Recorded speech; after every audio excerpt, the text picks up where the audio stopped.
Hi friends, கத்தரிக்காய் தொக்கு இந்த மாதிரி ஒரு முறை செஞ்சு பாருங்க. ரொம்ப டேஸ்டாக இருக்கும். அதுக்கு ஒரு சட்டி அடுப்பில் வச்சு சட்டியில் கொஞ்சமாக எண்ணெய் சேர்த்து கத்தரிக்காய் எல்லாம் நீட்டமாக ஒரே சைஸாக கட் பண்ணி இது கூட சேர்த்துக்கணும். தேவையான அளவு உப்பு சேர்த்துக்கணும். ஒரு ஒத்து கருவேப்பிலையும் சேர்த்து நாம் கலந்து விட்டுக்கலாம். இப்போ மிக்ஸி ஜாரில் ஒரு நல்ல பழுத்த தக்காளி, ஒரு தக்காளி சேர்த்துக்கணும். கூடவே 4 பல்லு பூண்டு, 4 சின்ன வெங்காயத்தையும் சேர்த்துக்கணும். ஒரு துண்டு இஞ்சி, கொஞ்சமாக ஜீரகம், காரத்துக்கு தேவையான அளவு மிளகாய்த்தூள் சேர்த்துக்கணும். கொத்தமல்லி இலை கொஞ்சம் அதிகமாகவே சேர்த்துக்கணும். இது எல்லாத்தையும் நல்ல பேஸ்ட்டு அரைச்சி எடுத்துக்கணும்.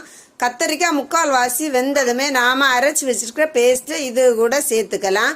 கொஞ்சமாக தண்ணியும் சேர்த்து நாம் கலந்து விட்டுக்கலாம். தண்ணி எல்லாமே சுண்டுனதான் ரொம்ப டேஸ்டாக இருக்கும். கத்தரிக்காய் குழம்பு ரெடி ஆயிடுச்சு.